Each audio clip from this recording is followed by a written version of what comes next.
Before the sun rises over a new hospital in Jiangsu province. Before the price of oil is set or technology companies merge. Before one retirement plan begins and another matures.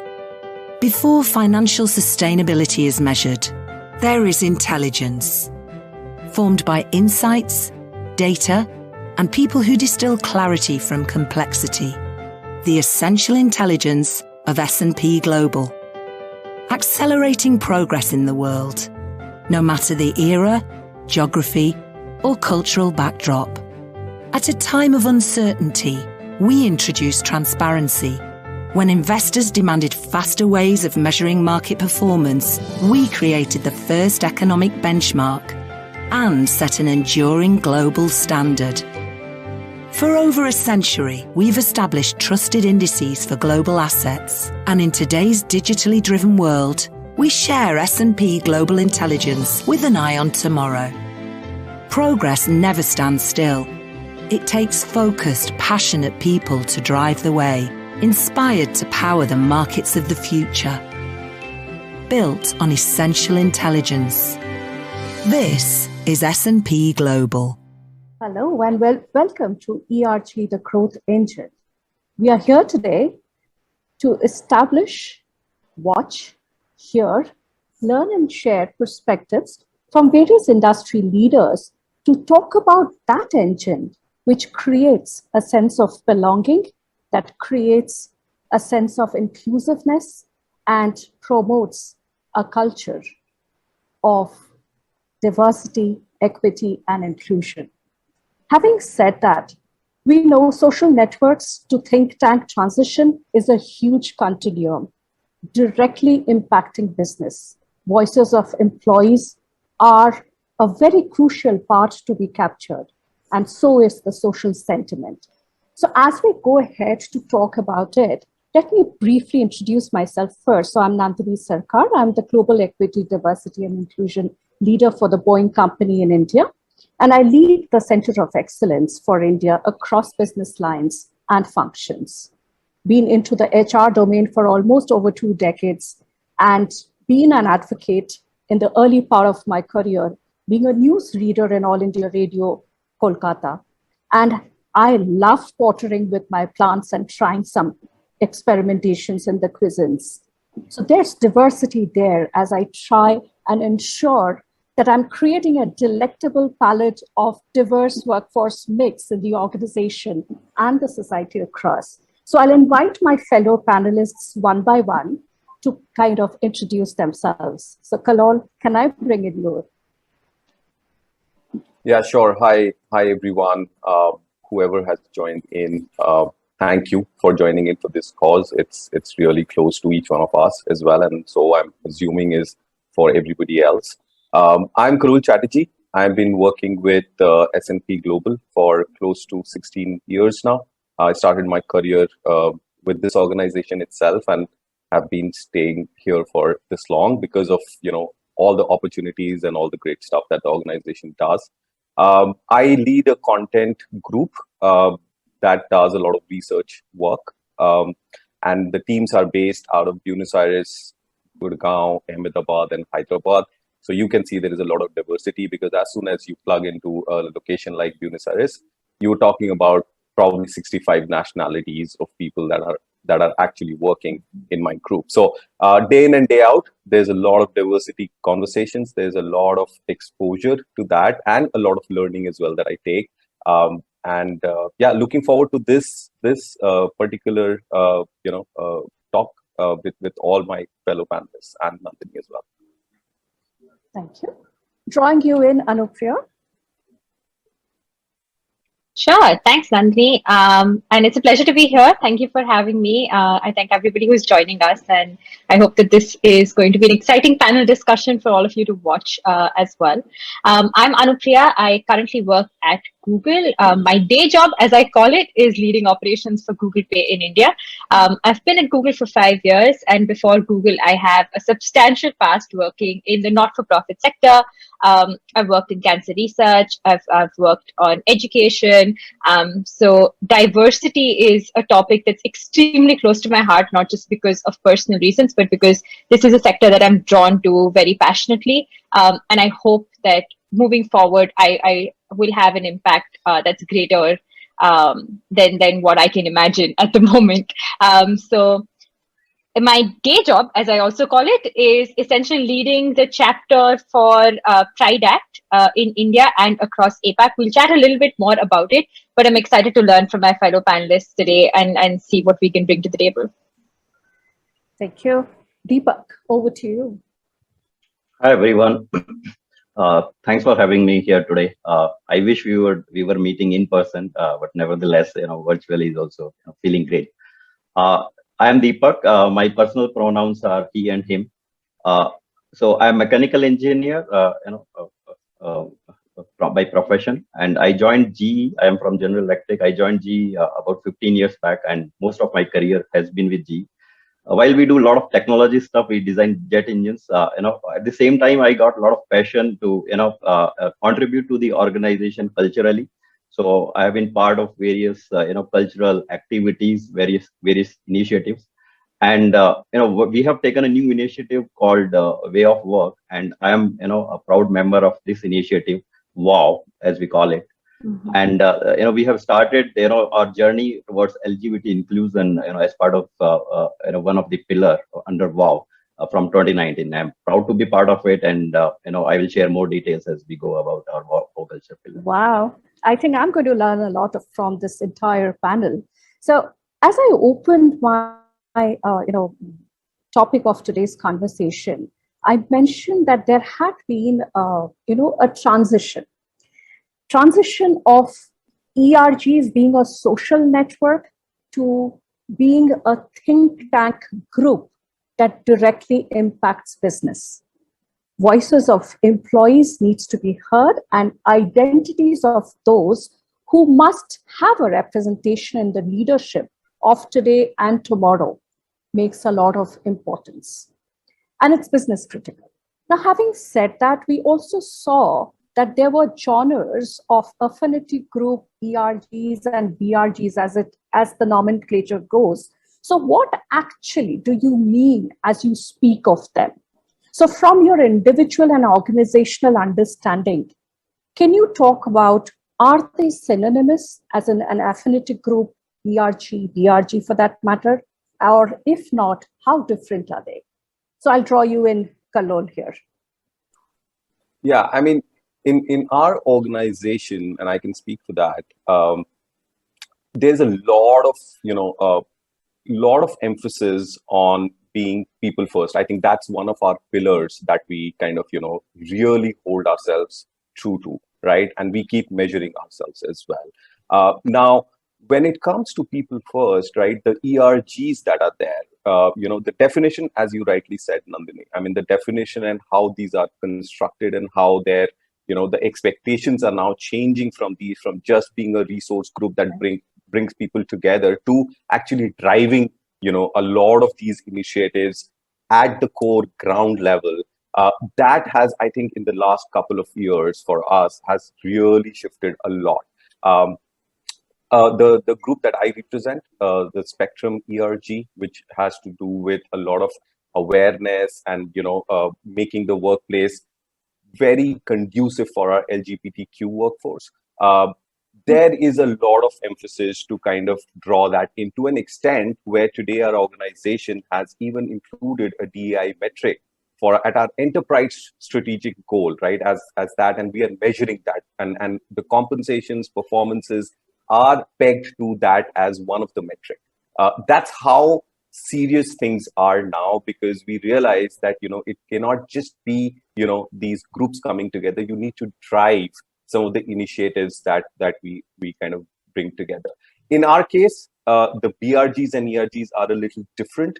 BRGs are very specific to driving business centric pieces, whereas ERGs are these bigger strategic kind of initiatives that cuts across different divisions of the organization, that kind of pegs well with the overall mission and vision of the organization as well. So that's how our organization is today, kind of structured, and we probably have like somewhere around 60 plus ERG networks with around 8,000 plus members that are actively involved in this span. I think globally.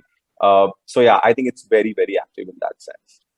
And thank you for that, Kollol, because I'm sure this will help all of us here and in the audience to kind of understand the basic tenets, difference, as well as expectation of ERG or a BRG versus an affinity group running in the organization, because we sometimes use this very synonymously. Now, having said that, Deepak, I'll come to you, and you talked about WOW in your organization. So how will you peg WOW in the scheme of affinity group, ERG, or a BRG? Yeah, so as I said, WOW is our way of work. And we have created several pillars, what we call as pillars. We started with the gender pillar. We added people with disability, right, pillar. We added generational pillar, because we think now even generations, there is a diversity there. And then we have special focus also on LGBT plus inclusion, right? So these are our different ERGs, right? And we have affinity groups under each one of them, right? So they have their own, goals and objectives. But as an organization, when we talk about our this WOW pillar, this ERG pillar, you can call it LGBT plus inclusion. So we have, thought about it a lot. We thought organizationally we may be doing many things already, our, policies, for example, against harassment, right? Compliance policies. But that is just, in return, right? That is the latter part of it. But what we are really doing, on the spirits part of it. So we need to really start talking about it more and more, create more allies. So what we call as ally support group. So that's what we have, taken a lot of initiative on. We are, creating a lot of awareness through and, bringing more allies on board, having regular sensitization sessions with those allies, and they becoming sounding board for us, right, to take our, inclusion journey forward. So they become the voice, right, for LGBT plus community, and that's how we are taking our journey forward. That's an exciting, point that you've made, and I'm making notes as you speak. So Kollol talked about DI metrics. I'll come to you a little later on that. And Deepak, you mentioned about intersectionality and allyship. So Anupriya, let me bring you in here and seek your perspective on intersectionality. How is it seen in Google as you drive, or rather play an active role of the ERG that you just mentioned in your introduction? Yeah, absolutely. I think intersectionality is something that's beginning to be part of the public consciousness a lot more. However, my experience as an ERG leader has been that intersectionality has been part of our ethos for a while now, right? So at Google, something that I do very often is that instinctively we would work with other ERGs, such as we have a Women at ERG, right? To put on events. It started there. It starts really small and then fosters these conversations on what is it like to have an intersectional identity, right? How do intersectional Googlers actually experience the workplace? What's going on in these communities, which can be often far more marginalized, right? So in my experience, I think ERGs tend to or are drawn naturally towards having intersectional conversations within themselves. And then it's about essentially finding that sponsorship within your company or your community to make that conversation a bigger part of the narrative. And then B is just keeping at it and finding bigger ways to include this in your everyday lives or in your DEI narratives, right? So yeah, I think my answer here is that it's a natural part of it. It's something that we need to keep tapping into and seeing how we can grow as well. I love the use of word instinctively that you just mentioned as part of your perspective. I will now kind of shift gears towards understanding how is an ERG, BRG, or affinity group is looked at when we do not, or rather, we have closeted employees. We may have closeted and some out and proud, not all. or may have closeted, out and proud, and the organization wants to promote self-identification. And keeping all these aside, we may have a situation where there's nobody out and proud, everybody's closeted. But still the organization would want to go ahead setting up an ERG or a BRG or an affiliated group. So as a growth engine, what is your take on organizations who want to promote an ERG for pride inclusion, for LGBTQ plus inclusion, with an ally mindset? I would leave it for any of the panelists to pick up. Yeah, I mean, I can go, Nandini, because that is exactly the cusp of where we stand right now. That's fantastic. Yeah, because, the way, because I represent a small chapter, which is the Gurgaon chapter, but there are multiple chapters of Spectrum spread across this organization, and each one of them are in their different, phase, because of how long they have been and the kind of participation and the kind of demographic that they operate in. So it's very, very different in that sense. But I'll tell you what are some of the things that we are going through today.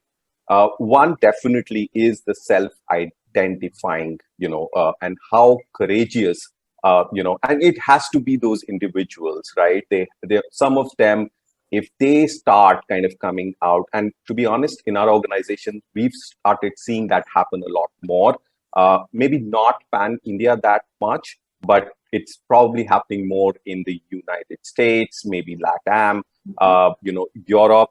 We do see those. And because we have it, and now every organization has an ecosystem which talks to each other, we do see that, right? Now they become the brand ambassadors. Now, the idea is that, what we need to start, like we think of ourselves as a startup right now, to be honest, because we need to kind of get this growth engine out, pretty much flying over a period of next couple of years, right?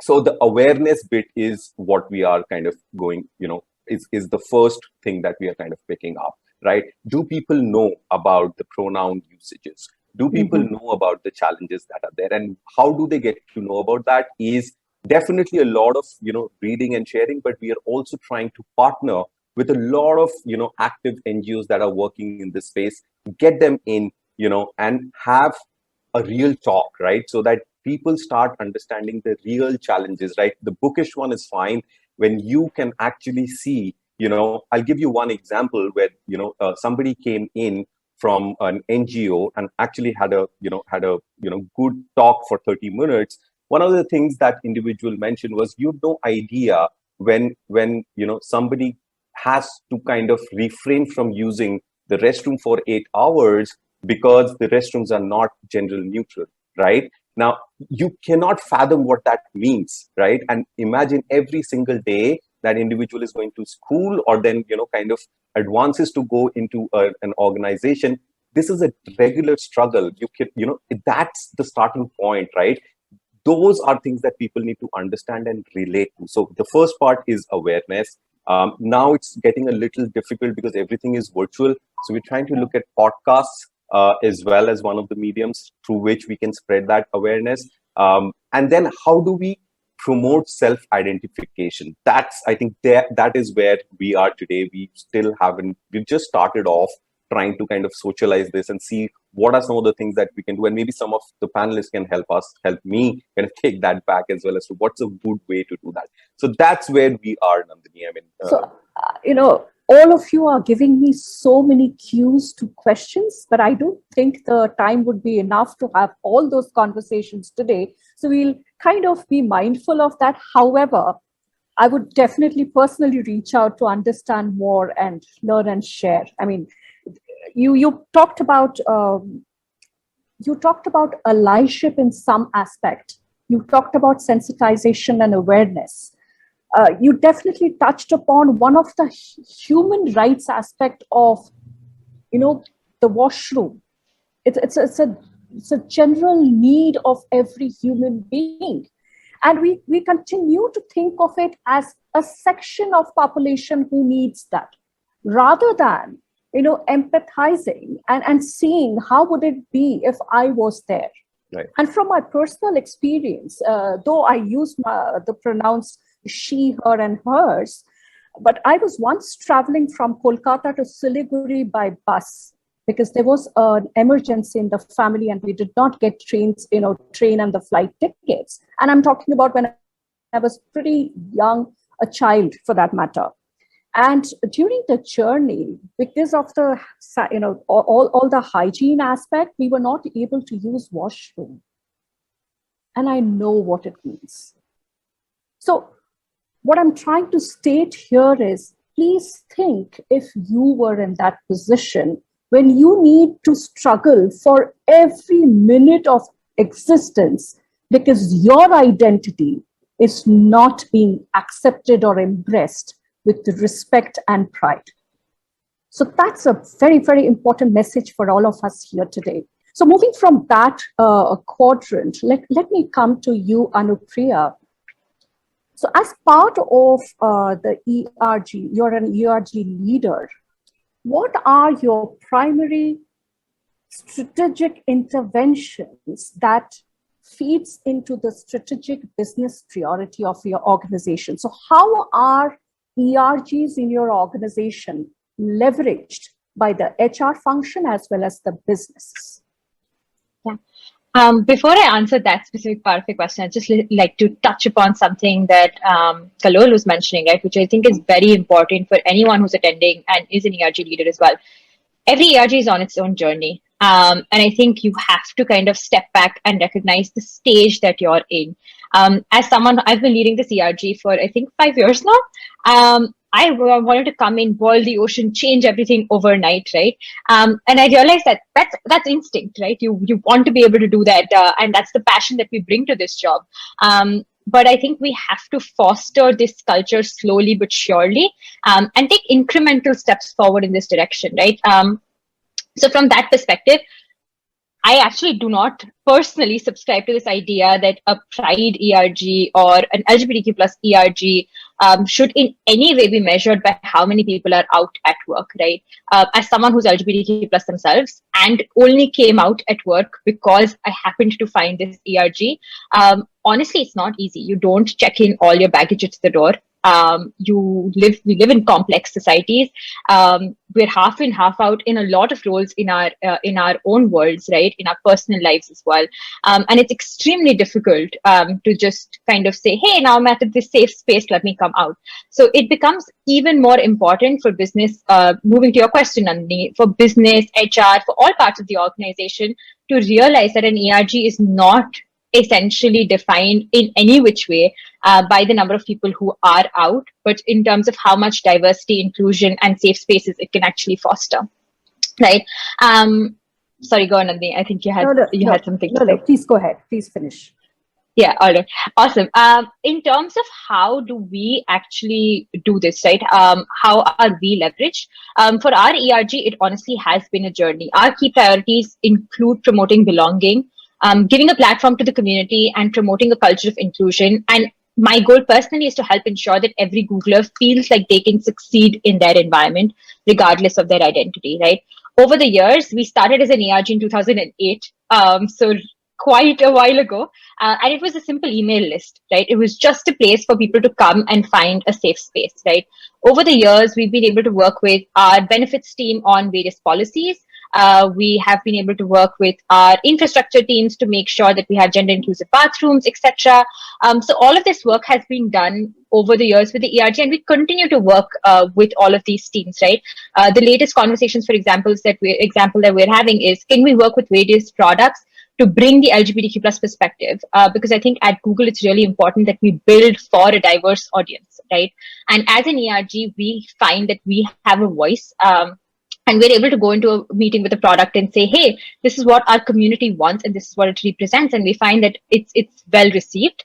And often we will have specific issues with specific products that we will bring in and say, hey, we need to do better here, right? And the most powerful piece of being a part of an ERG is that I think I've learned how to use my voice and advocate effectively, because whenever you want to talk, you'll find that there's someone always there to listen.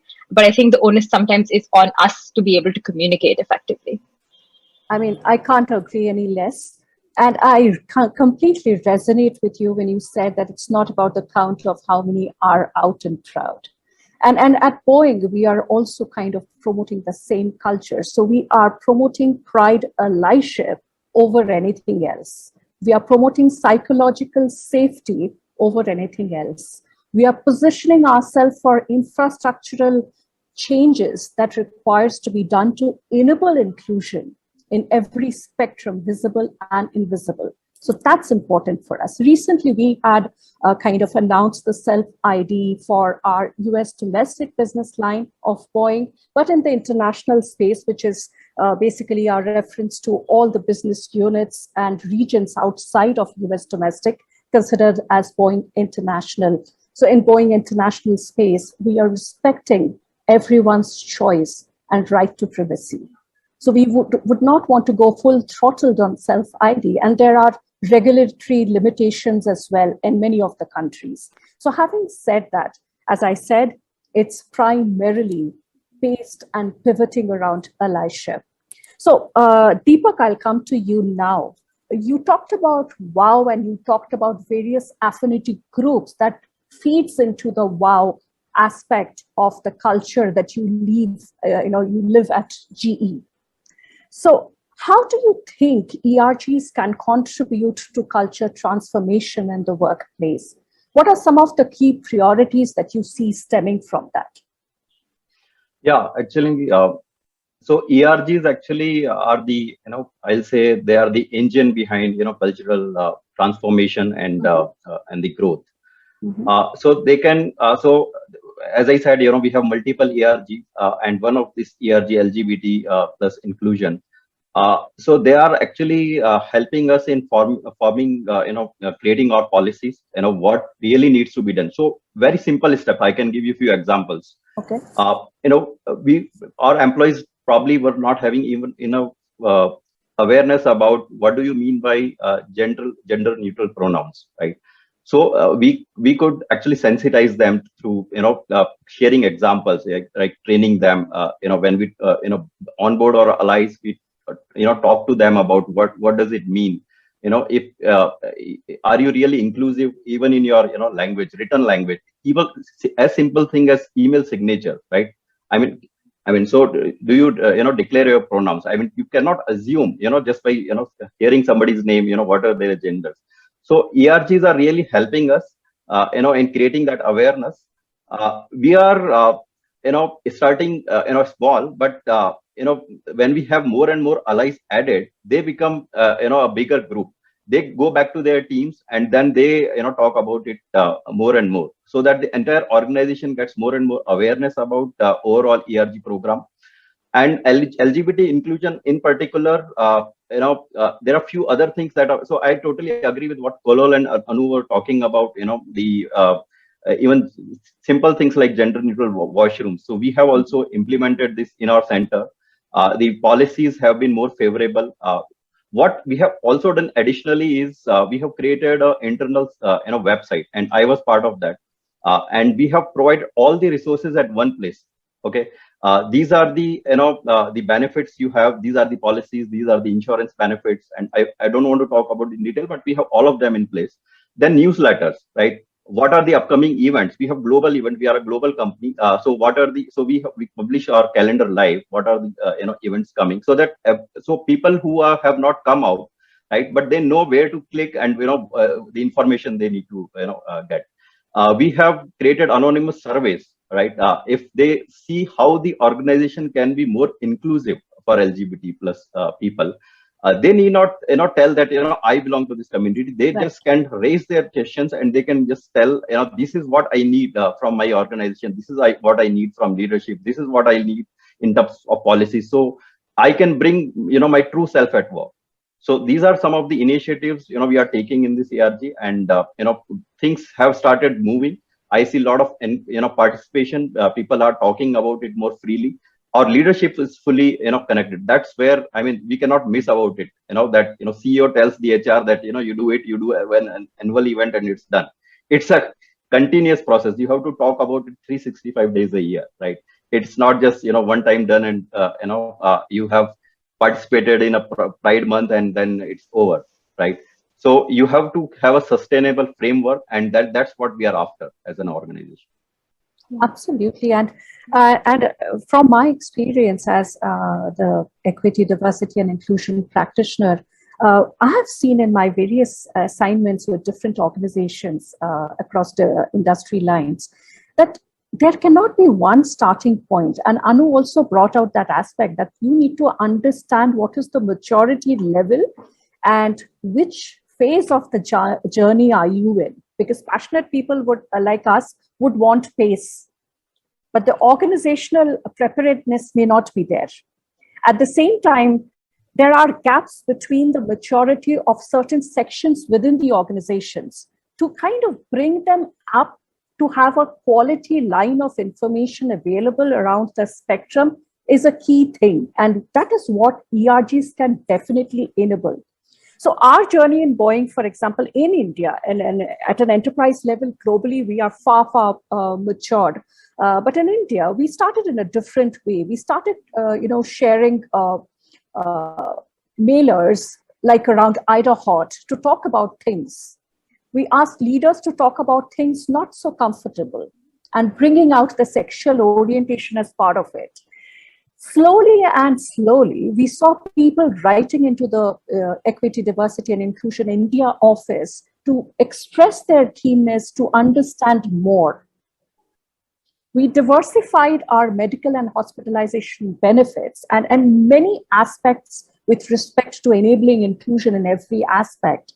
But we are, again, as I said, mindful of being closeted and respecting the right to privacy. So coming to that point of starting an ERG, so someone who is planning to start an ERG, what are the top 2-3 things that you think that they should have in mind in terms of creating a structure or putting an objective to it?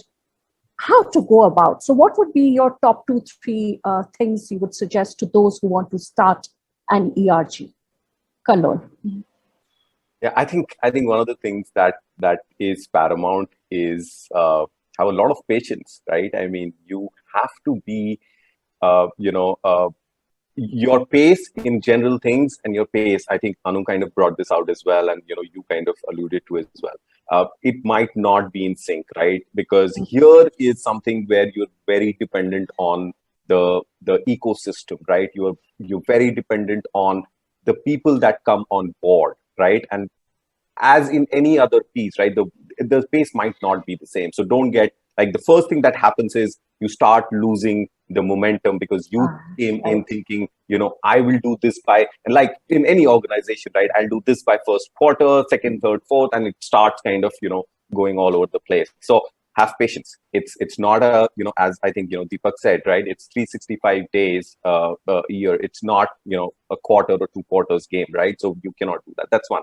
The second is you have to be very resourceful, right? I mean, or you pick people or people that join in, you build that capability in those individuals to be very resourceful because you will have various touch points on which you will have to either have influence or you have to get them, on your side as well to just understand your point, what you're trying to build here, what are like, infrastructurally, there could be some things that we want to build. Make the group, the real estate, division, whatever that is in every organization, make them aware of why you are, you want to do. And then delegation. I think in any other, you can't be the one who's running the whole show, right? You have to have independence in your board members. They should be empowered to make decisions. And you should be the one taking some part of it while the others, they run themselves. I mean, those are things that have worked, that are working out well for me. So I just wanted to share in case, I mean, very valuable, and especially building capability and delegation. Very crucial. Any other points that you would want to add, Deepak and Anupriya? I can add. Yeah, I'd love to. Here. Sorry, go on, Deepak. Okay, sorry. Yeah. So, so as you said, what are some of the things that we should do when we are planning to start a new ERG, right? And how do we sustain it, right? I feel that we should first start with the policies and benefits, right? There has to be a policy in place, right? There has to be some framework, right? So that can be a good starting point. And then we can keep adding things, right? As I talked about, the gender neutral verbiage and both written oral communication, personal pronounces. And then, I feel that, the new joiners, right? The people who join the team, it should be, integral part of their onboarding process. And that's what we are now, trying to do, that every new joinee, when as part of their onboarding process, we actually sensitize them about this inclusion, LGBT inclusion, right? So they know that this organization stands for something, and this is something that is expected out of me, right? To be inclusive in these aspects as well. Having good recognition framework, recognize good behavior, right? If somebody is doing good, call it out and recognize. In our meetings, we typically used to have compliance movement, EHS movement, safety movement, to start with, right? But now we have added inclusion movement also, right? And every meeting starts with this, right? And then we openly acknowledge discrimination also. If there is something, we acknowledge it, right? It's not that everybody is perfect, right?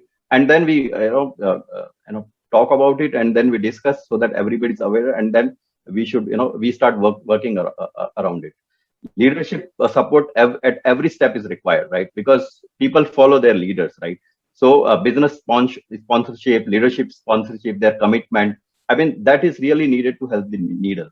And then finally, once you have a sustainable ally group, how do you keep the momentum? Like, so have regular rhythm, regular sensitization session. We are planning monthly activities, right? So that we do something more gamification, right? So in a fun way, right? So that people learn, share their learnings, and then become more vocal about their journey as a life. Anu, quick.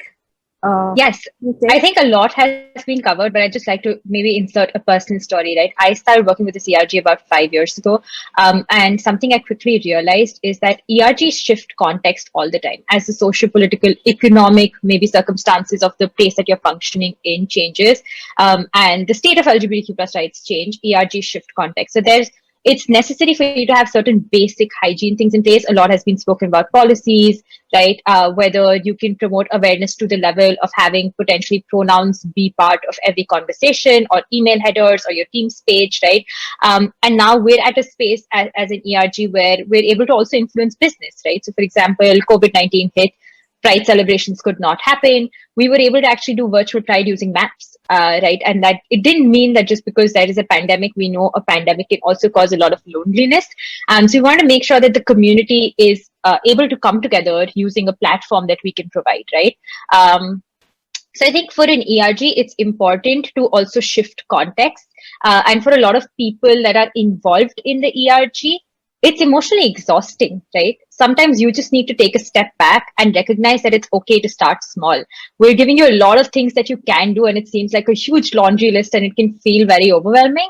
But honestly, I started just organizing one Pride March in Hyderabad. I made posters by hand, put glitter on them, and had like 50 volunteers walk with me. That's how that journey started. And today we're in a place where we can actually influence policy within the organization to a much greater extent as well, right? So I'd say don't be afraid to start small.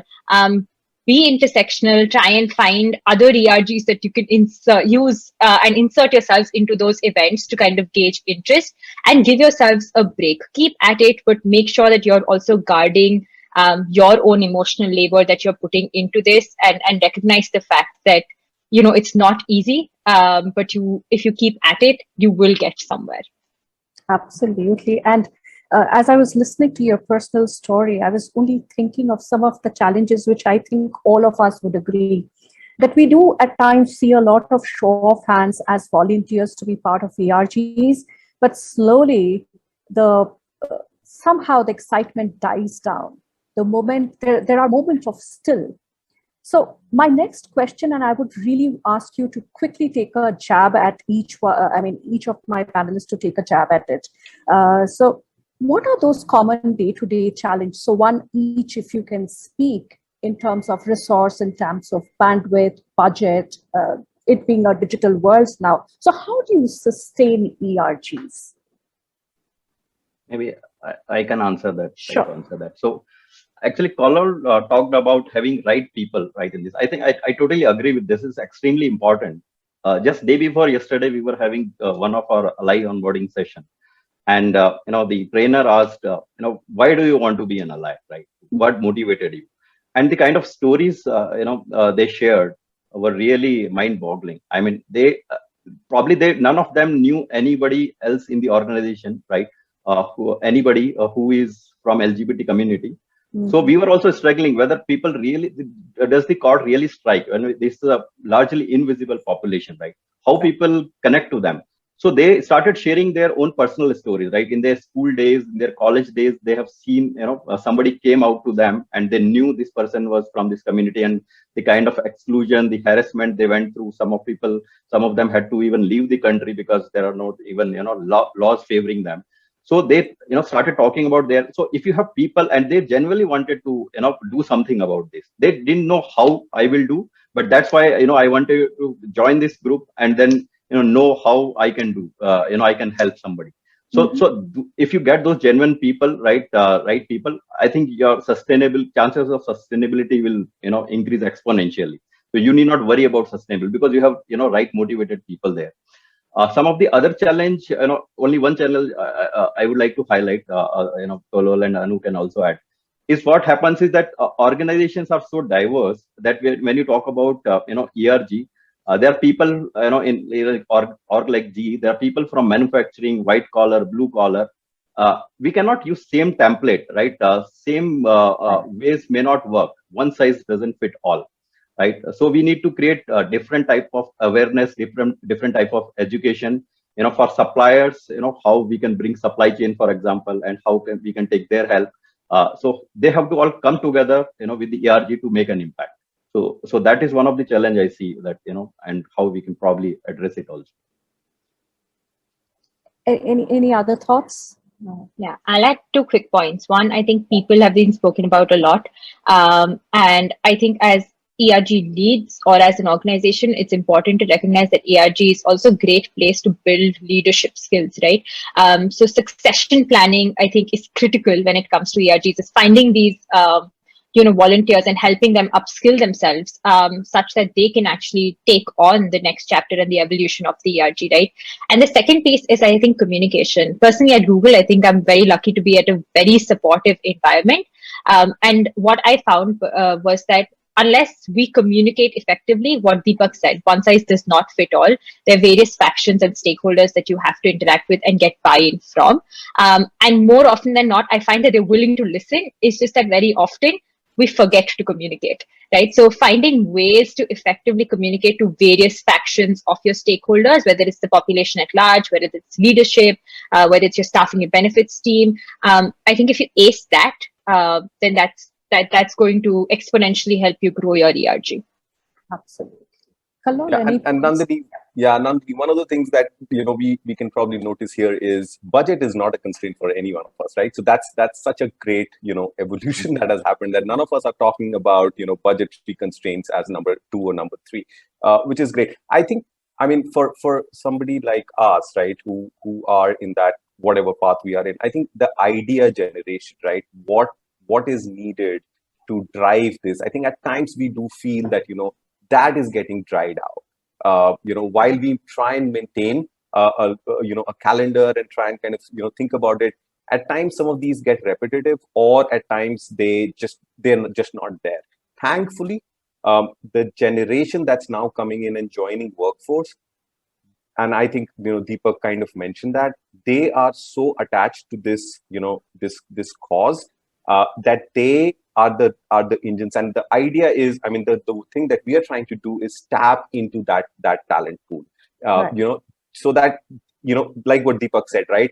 Here is an ERG that can help you, that has this particular objective, but we need more hands on the deck. So you come on board and you help us, and that connects. That drying out, it probably will water the plants in that sense when it comes to ideas. So that is something that we are trying out, and in some way we are seeing good results also shape up through that. I guess we could have gone on and on, but in the interest of time, we'll have to call it a wraps. But before that, I would like to kind of iterate some of the key stemming points that came out from this conversation. It's a 365-day journey. We need to be mindful in what phase of that journey we are in. Look, tap into the right people at the right time, leverage the passion, create a successful succession pipeline, build capability. Also look into how to use the delegation model.